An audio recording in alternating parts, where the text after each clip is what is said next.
Guys, walaupun kita tahu ya, agak penuh dramatis juga kronologi Timnas Indonesia ke final Piala AFF U23 tahun ini guys. Tetapi apapun itu kronologi saja, dan apa yang pentingnya hari ini terbukti Timnas Indonesia U23 sudah pun melangkah ke final dan hanya selangkah saja lagi guys, iaitu Piala AFF U23 dalam genggaman Timnas Indonesia. Dan jika Indonesia juara Piala AFF 2023 tahun ini, berarti ini juga menjadi satu sejarah buat Indonesia pertama kalinya menjuarai Piala AFF, dan ini juga adalah kenangan manis dan momen manis buat pelatih Sintayong kerana ini adalah piala pertamanya bersama Timnas Indonesia. Tetapi guys, intinya bukan itu yang mahu kita reactionkan. Di sini saya mahu mereactionkan apa yang mahu pelatih Vietnam sebut mengenai Indonesia sebelum bertemu Indonesia di final malam nanti. So guys, bagaimana ceritanya? Tapi sebelum itu saya mohon kepada teman-teman, jangan lupa klik butang subscribe untuk Timnas Garuda Team dan klik tombol lonceng sekali tanda dukungan teman-teman juga kepada channel Timnas Garuda Team. Dan di hujung videonya macam biasa saya akan memberi sedikit komentar. Tanpa basa-basi, ayo kita sama-sama simak video ini. Mari. Rozul Channel. Subscribe channel ini dulu mohon supaya subscribe, gak guys. ketinggalan berita terbaru Timnas Indonesia. Dasar gak tahu malu. Oh, Begini pernyataan sangat konyol pelatih Pernyataan Vietnam sangat jelang konyol, hadapi Timnas Indonesia di final Piala AFF U23 Apakah 2023 besok pernyataannya, guys? malam. Mari kita Pelatih lihat. Timnas Vietnam U23 Hoang Antoine menyebut Hoang Indonesia Antoine. sebagai tim favorit juara. tim Sulit favorit untuk juara tu. menjelaskan Ah. perasaan saya saat ini. Kami mencapai target lolos ke final. Jika Sebentar guys, dia pun menargetkan Indonesia itu adalah tim favorit akan juara untuk AFF U23 tahun ini ya. Nah, jadi guys, mudah-mudahan termakbul ya untuk Indonesia juara AFF pada tahun 2023 ini, dan ini membuktikan ini adalah kali pertama Indonesia juara untuk AFF, dan ini adalah hadiah manis ataupun momen paling manis untuk pelatih Sintayong juga jika dia dapat mendapat piala untuk Indonesia pada tahun ini guys. Momen manis untuknya juga ya guys ya. Ini kira macam satu piala yang pertama lah untuk Sintayong untuk Indonesia jugalah. Kita doakan sama-sama. Ayo kita lanjut. Indonesia mengalahkan kami besok, maka itu tidak mengejutkan, ucap Hoang Antoine dikutip dia dari sudah sedia, ya? 24H. Mereka tim kuat dengan pelatih yang bagus. Ya benar. Pelatih Sintayong sangat mereka bagus. asal Korea sangat bagus. Sangat bagus. Kami sangat benar. menghormati Indonesia, tapi kami tidak takut dengan mereka. Oh. Dalam sepak bola 1+1 bukan 2, Oh, kami bukan dua, akan ya? berusaha yang terbaik, ujar Hoang Antoine. Indonesia punya pelatih bagus yang bisa mengubah taktik tergantung lawan yang mereka hadapi. Mereka punya pemain berpengalaman, jadi mereka bisa mengubah taktik, ucap pelatih 55 tahun itu. Guys, memang benar kita lihat Sintayong ini, dia bisa mengubah taktik itu bila-bila masa saja. Itu yang kehebatan Sintayong ini ya, yang jarang untuk pelatih-pelatih lain dapat lakukan ya. Dia boleh first half itu lain taktikal, second half itu lain taktikalnya. Itulah kelebihan taktikal yang Sintayong ada ya guys ya. Yang saya nampak bagaimana taktikal Sintayong inilah, dan itu yang ditakutkan oleh pelatih Vietnam ini. Jadi apapun guys, malam ini kita doakan mudah-mudahan Indonesia juara AFF guys. Kita doakan sama-sama. Amin ya rabbal alamin. Pujian itu racun ya, guys, bahaya. Oh, pujian itu racun ya guys. Ya benar, pujian itu racun. Luar ya. biasa pernyataan cerdas Sintayong jelang hadapi Vietnam di final besok malam. Vietnam ditipu mentah-mentah kah? Berlaga di final tak dipungkiri Shin sebagai kabar bagus. Namun pelatih asal Korea Selatan itu juga membeberkan problem-problem yang dihadapinya jelang laga perebutan gelar. Akhirnya kita berhasil ke final, tapi seperti yang sudah saya sebutkan mengenai Ya. kesulitan kami. Karena ada banyak pemain yang cedera, ada juga sudah pulang ke Indonesia. Oh, ada yang sudah pulang ke Indonesia guys ya. Adakah mereka dipanggil oleh klub mereka masing-masing ya untuk liga yang sedang berlangsung di Indonesia juga ya? Yalah, kalau kita tahu sekarang ni AFF pun banyak. Kalau kita tahu Indonesia lapis 3-nya yang bermain untuk AFF ya. Dan begitu juga Indonesia guys. Lapis 3 juga yang banyak bermain untuk AFF untuk tahun ini ya. Kerana banyak klub yang di dalam Liga Malaysia ataupun liga-liga luar negeri yang player-player Malaysia main tidak melepaskan lah. Kerana bagi mereka AFF ini tidak masuk dari dalam kalendar iaitu FIFA ya. Jadi tak berapa penting. Tetapi penting tak penting itu lain kira guys. Yang penting kita mahu maruah negara itu. Maruah negara itu yang kita mahukan. Kemenangan adalah satu maruah guys. Itu yang paling penting sekali bagi saya lah ya. Orang lain saya tidak tahulah. Jadi kami punya pilihan pemain yang terbatas, terang Shin pada sesi konferensi pers.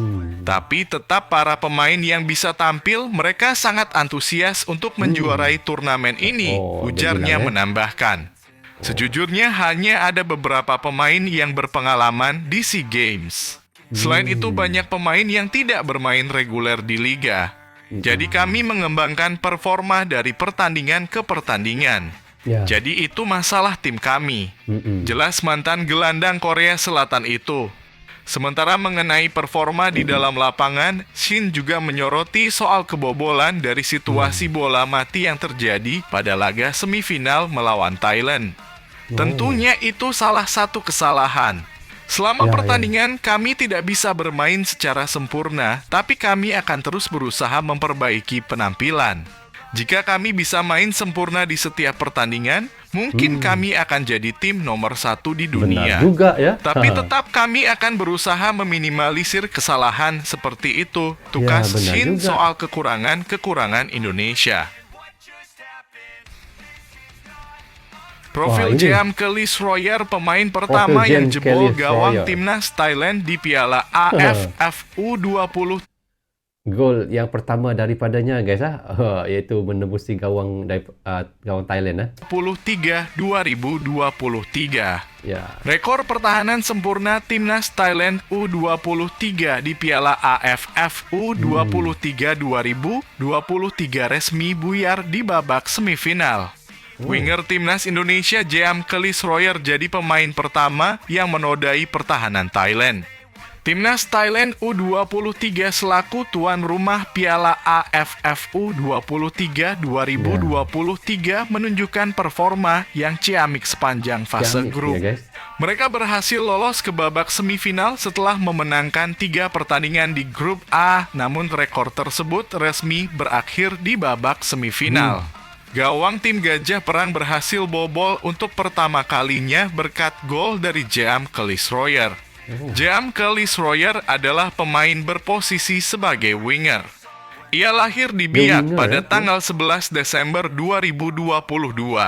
Sebagai putra daerah, Jeam mengawali karir profesionalnya di PSBS Biak. Ia menjadi bagian dari PSBS Biak di tahun 2021 silam saat masih berusia 18 tahun. Berkat penampilan apiknya di Liga 2, bakat Jeam diendus oleh Persik Kediri. Di Januari 2021, ia resmi memperkuat Macan Putih. Jeam sendiri bukan wajah baru di Timnas Indonesia U23. Ia pertama kali dipanggil Shin Tae-yong untuk laga uji coba kontra Timnas Lebanon U23 di April 2023 kemarin.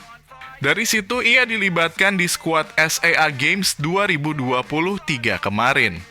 Namun sayang ia tidak banyak diberi kesempatan oleh Indra Syafri. Ia hanya bermain penuh di laga kontra Kamboja, di mana saat melawan Filipina, Myanmar, dan Timor Leste ia masuk sebagai pemain pengganti. Di babak semifinal dan final, ia tidak dimainkan oleh Indra Syafri. Namun berkat kontribusinya, Timnas Indonesia U23 berhasil meraih medali emas di SEA Games 2023 kemarin. Okey, seperti yang kita semua sudah tahu dan apa yang sudah kita reactionkan tadi, apa yang kita lihat iaitu pelatih Vietnam mengakui Indonesia sebagai tim favorit yang bakal juara Piala AFF tahun ini guys. Dari apa yang disebutnya, Timnas Indonesia mempunyai pelatih yang genius dan siap merubah taktikal pada bila-bila masa sahaja dan susah untuk dibaca. Walau bagaimanapun guys, Vietnam sebut timnya juga siap untuk menghadapi tantangan dalam final Piala AFF U23 2023 meskipun mengalami masalah cedera dan keterbatasan keterbatasan iaitu pemain-pemain mereka. Dan bagi pelatih Vietnam sendiri, iaitu semangat tinggi terpancar dari skuad Vietnam sendiri, dan itulah yang dikatakan oleh pelatih Vietnam, guys. Dan sementara itu, guys, apa yang kita tahu, pencapaian yang luar biasa datang daripada iaitu seorang pemain JM Destroyer, guys, yang mencetak gol penting dalam pertandingan melawan Thailand baru-baru ini dan mengukuhkan iaitu posisinya sebagai pemain kunci bagi timnas Indonesia. Dan apa yang kita lihat, prestasi inilah yang merupakan momen bersejarah dalam Piala AFF iaitu 2003 yang tidak hanya membanggakan Indonesia tetapi juga memicu antusiasme iaitu penggemar sepak bola di seluruh Asia Tenggara juga, guys. Dan sehinggakan saya sendiri juga menjadi auto iaitu meminati player-player daripada timnas Indonesia dan mengharapkan, guys, Indonesia bisa juara AFF U23 pada tahun ini dan menjadi piala pertama buat Sintayong untuk timnas Indonesia. Itu yang kita harapkan sama-sama. Kita doakan sama-sama, guys. Amin ya rabbal alamin. So, guys, bagaimana pandangan kalian? Jika ada yang mahu ditambah, teman-teman bisa komen di bawah komentar ini. Jadi rasanya sampai di sini saja untuk reaction kita kali ini. Apapun, saya ucapkan terima kasih kepada anda yang sentiasa mendukung Brozo Channel daripada dulu sehingga sekarang. Dan bagi anda yang baru saja mampir dan baru saja bertemu dengan Brozo Channel, jangan lupa klik butang subscribe dan klik tombol lonceng sebagai tanda dukungan teman-teman juga kepada Brozo Channel. Guys, jangan lupa pada malam ini pada jam 9 pada waktu Malaysia untuk Indonesia bertemu dengan Vietnam, dan pada jam 8 malam waktu Indonesia Barat, jangan lupa, guys, kita sama-sama mendukung timnas Indonesia untuk menjuarai Piala AFF pada tahun ini. Guys, sama-sama kita doakan. Sampai di sini saja. Yang baik semuanya datang daripada Allah SWT, yang salah dan silap datangnya daripada saya sendiri. Assalamualaikum, goodbye, bye-bye.